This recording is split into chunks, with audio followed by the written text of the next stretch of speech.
Merci beaucoup Séni. Voilà ma dem ci français bi damay nuyu ñëpp ku nekk sa tur ak sa sant. Président Sémou ni ñu nga solli kay na nga solli. maa ngi nuyu assistance bi teew yëpp di nuyu suñu kilifa yi toog ci suñu ginnaaw ñu nekk ay référence nekk ay miroir ci ñun yàgg a dox pour secteur bi waaye tey ku gis mobilisation bi nga xam ne problème bi bëri na waaye di nuyu suñu mbokku artisan yi nga xamante ne yënguwuñu sax ci automobile te xam ne dañoo bokk ndey bokku baay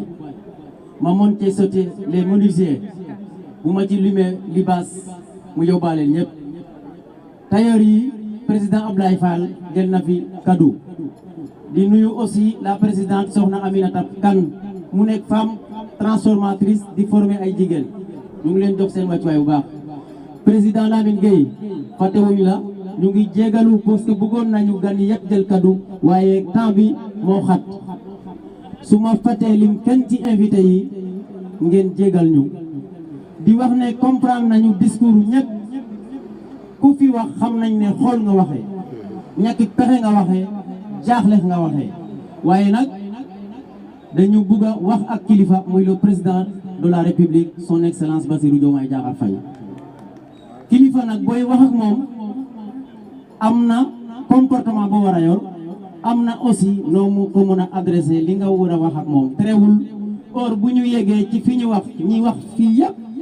jàpp naa ne déguerpissement yi fi xew yëpp dem nañu taxaw foofu pare pour def li ñu wax waaye comme ba léegi espoir baa ngi fi mën nañu wax ak le président de la république et son premier ministre.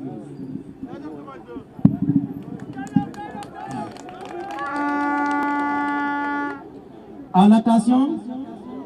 de Monsieur le Président de la République du Sénégal, son Excellence Bassirou Diomaye Diakhar Faye, Monsieur le Premier ministre Ousmane Sonko,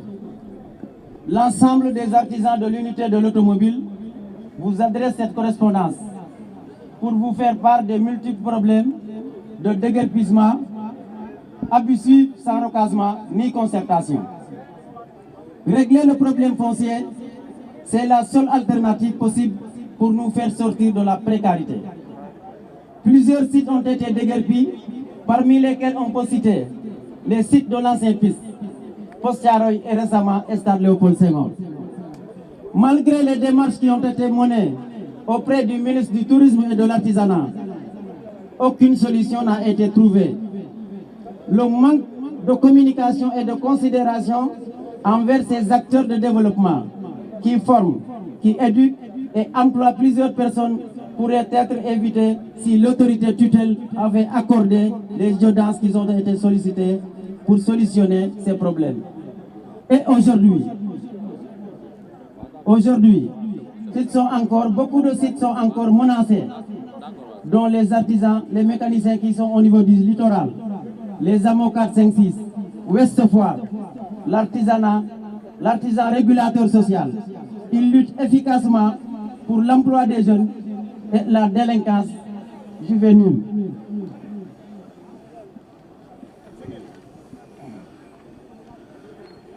Excellence, Monsieur le Président de la République, Monsieur le Premier ministre, les politiques publiques doivent prendre en compte les préoccupations de ces artisans qui ne réclament rien que des espaces pour mieux exercer leur métier tranquillement. Les seules solutions sont dans votre projet si ambitieux, volet artisanal, comme les ODAR. Les ODAR, ce sont les zones d'activité artisanale. Dans le projet, on avait dit dans tous les 46 départements, on doit créer des ateliers mécaniques. On nous avait aussi promis de nous donner une enveloppe de 5 milliards destinés aux artisans par an. Ces milliards peuvent nous accompagner pour qu'on ait accès aux fonciers. Des sites comme la Zampa, dont les informations ne sont pas encore livrées aux acteurs. Beaucoup de choses restent dans cette Zampa.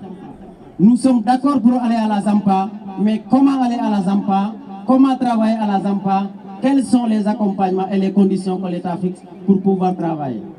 Le littoral de Guédiawaye, il fait partie des solutions. La bande verte de Ouest Foire, ça peut occaser beaucoup de mécaniciens parce qu'on les donne là seulement des personnes et les acteurs de l'automobile, ce sont des personnes. L'ancien piste peuvent régler définitivement le problème des déguerpissements. Aujourd'hui, ce site sert de dépotoir d'ordures, ce qui est déplorable. On a déguerpi là-bas de dignes personnes alors que ce site sert de dépotoir d'ordures aujourd'hui.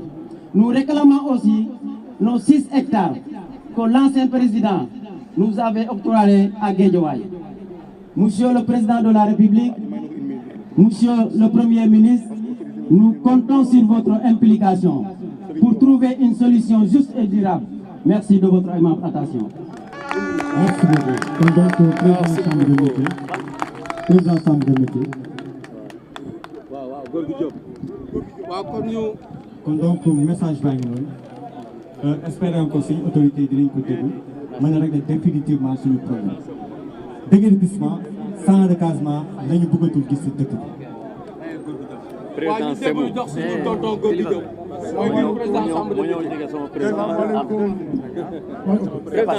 mbooloo mi jëlal lii. salaamaaleykum mbooloo mi salaamaaleykum njaboot gi ñoo ngi leen di nuyu kenn ku nekk ci turam ak santam di masawu d'abord suñu njaboot gi nga xam ne ñoom ñoo jànkonti ko et problème yi nga xam ne moo am muy problème mu déguerpissement mais bi may agsi tout juste dama dégg le président Semou wax loo xamante ni kenn mënu ci teg dara parce que lépp loo xamante ne suñu préoccupation la woon ndax def na ko dans son discours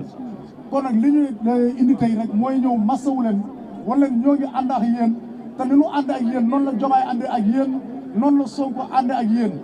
parce que le président Diomaye ak le président Sonko xam ne njabootam ñoo nekk fii njabootam ñoo am problème te bu fekkee na nga nekk chef de l'État ci am réew njaboot ak njaboot ñoo am problème defe naa sa problème la war a nekk et je crois que li ñu fi wax léegi nekk loo xam ne loo am solo la am na ay sites yoo xamante ni identifié nañ ko fii ci biir Ndakaaru je crois que mën naa recaser mën na régler problème boo xamante ni problème bu bëree bëri la boo xam ne suñu mbokki artisan ñoo ngi koy jànkuwante suñu mbokki mécanicien ñoo ngi koy jànkuwante ko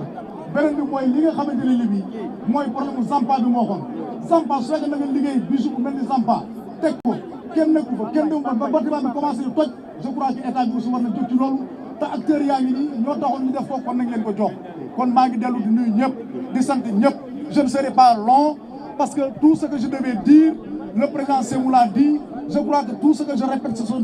que des répétitions merci beaucoup jërëjëf. waaw kay gars yi kon donc merci beaucoup jërë ngeen jëf vraiment di fàttali objectif unité vers l'automobile bi unité vers l'automobile bii amul distinction d'OPA amul distinction de